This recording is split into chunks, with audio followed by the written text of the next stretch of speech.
તાંત્રિક વિધિના બહાને 17 વર્ષની વિદ્યાર્થીની પર 2 વખત દુષ્કર્મનો આરોપ. પીડિતાએ હિંમત કરીને વિડીયો બનાવતા સમગ્ર કૌભાંડ સામે આવ્યું. માતાની ફરિયાદને આધારે અકોટા પોલીસે ગુનો નોંધી તપાસ હાથ ધરી છે. ગોત્રીના જ્ઞાન સુધા ફ્લેટમાં રહેતા આરોપી તાંત્રિક નરેન્દ્ર ભટ્ટની ધરપકડ. આરોપીને કોર્ટમાં રજૂ કરી જેલના હવાલે કરવામાં આવ્યો. સદર બાબત મારી પાસે યાદ જે ભોગ બનનાર દીકરી છે એના મિત્ર સાથે આવેલી હતી અને પોલીસને આવીને જાણ કરતાં કે મારી સાથે આવું કૃત્ય કરવામાં આવ્યું છે. એ બાબતે અમને ઘટનાની તાસીર આવતા અમે લોકોએ સામેવાળાના મધર ફાધર અને જે આરોપી છે એની પૂછપરછ કરતાં અને ખરાઈ કરતાં આ ઘટના ધ્યાને આવતા અમે ગુનો દાખલ કર્યો છે. પોક્સો એક પ્રમાણે આ ગુનો દાખલ કર્યો છે, જેની અંદર આ જે દીકરી છે સગીર વયની છે અને એના માતા પિતા અવારનવાર એક ગુસ્સો કરતી, ચીડાઈ જતી. તેમના માતા પિતાને લાગ્યું કે કોઈ પૂજારી દ્વારા પૂજા વિધિ કરાવડાય તો મારી દીકરી પૂજા વિધિ પછી આનો ગુસ્સો શાંત થઈ જશે અને શાંત સ્વભાવની એને એના જે નાના મોટા એના સ્વભાવમાં બધા પ્રોબ્લેમ છે એ સારા થઈ જશે. એ બાબતે પછી એના પૂજારીને એના મમ્મી પપ્પાએ જ કીધું હતું કે તમે અમારા ઘરે આવીને દીકરીની પૂજા કરો અથવા તો કોઈક એવી વિધિ કરી દો. તો આ પૂજારી દીકરીના કહેવા પ્રમાણે 2 વખત આવેલા છે અને પહેલી વખત આવ્યા એટલે આ દીકરી ગભરાઈ ગઈ હતી ને એવું લાગ્યું કે જો મમ્મી પપ્પાને કહીશ તો પછી મમ્મી પપ્પા મને મારશે, કારણ કે પૂજારી પણ એને ધમકી આપતો હતો.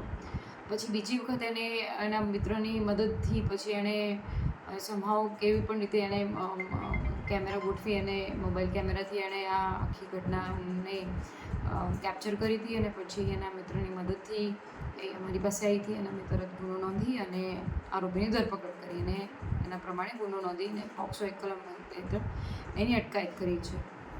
મેડમ, શું કહો છો આ દીકરીની હિંમત? કારણ કે જે રીતે એને ખુલ્લીને આવી બહાર આવી, વિડીયો પણ ઉતારી લીધો, અન્ય દીકરીઓને શું સલાહ છે?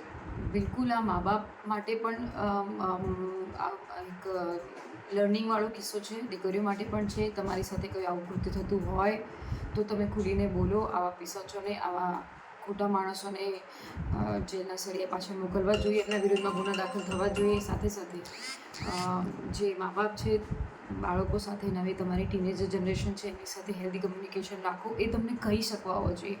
આ બાબતમાં એમના માતા પિતાને પણ આપણે કહેવું જોઈએ કે એના બીજા મિત્રોની મદદ લીધી, પણ જ્યારે મા બાપ જો બાળકોને સાંભળતા હોય તો આવી ઘટનાઓ ના બને. અથવા તો બને તો બી એ પહેલી વખત જ્યારે પૂજારી આવ્યા ત્યારે એક વખત એના મા બાપને પણ એને કહેવા સંકોચ થતો હતો એટલે એના મિત્રોની મદદ લીધી. તો આ પણ એક ઘટના ચોંકાવનારી છે. આપણે હંમેશા બાળકો સાથે હેલ્ધી કન્વર્ઝેશન રાખવું જોઈએ. આ પૂજારી જે છે એ કોણ છે, કેટલી વર્ષની ઉંમર છે, પરિવારને કઈ રીતે પરિચય થયા? લગભગ આ નાનકડું કોઈ મંદિર છે એવું અમારા ધ્યાને છે અને આ પરિવારના જે એના દીકરીના પિતા છે એમને ઓળખતા હતા દૂરથી, એટલે બહુ નજીકથી નહોતા ઓળખતા પણ વાયા ઓળખતા હતા. તો એમને લાગ્યું કે ઘણા બધા લોકોના કામ થયા છે તો અમારી દીકરીનો સ્વભાવને પણ શાંત કરી દેશે અને એમનામાં જેટલી પણ દીકરીમાં જેટલી બધી ખામીઓ છે એ બધી સારી થઈ જશે. એ બહાને એમને ઘરે બોલાવતા હતા અને ઘરે બોલાવ્યા પછી અલગ રૂમમાં લઈ જતા હતા. એટલે પછી આ દીકરીનો વિરોધ કર્યો અને બીજી વખત મેં એને પુરાવા એકત્રિત કરેલા.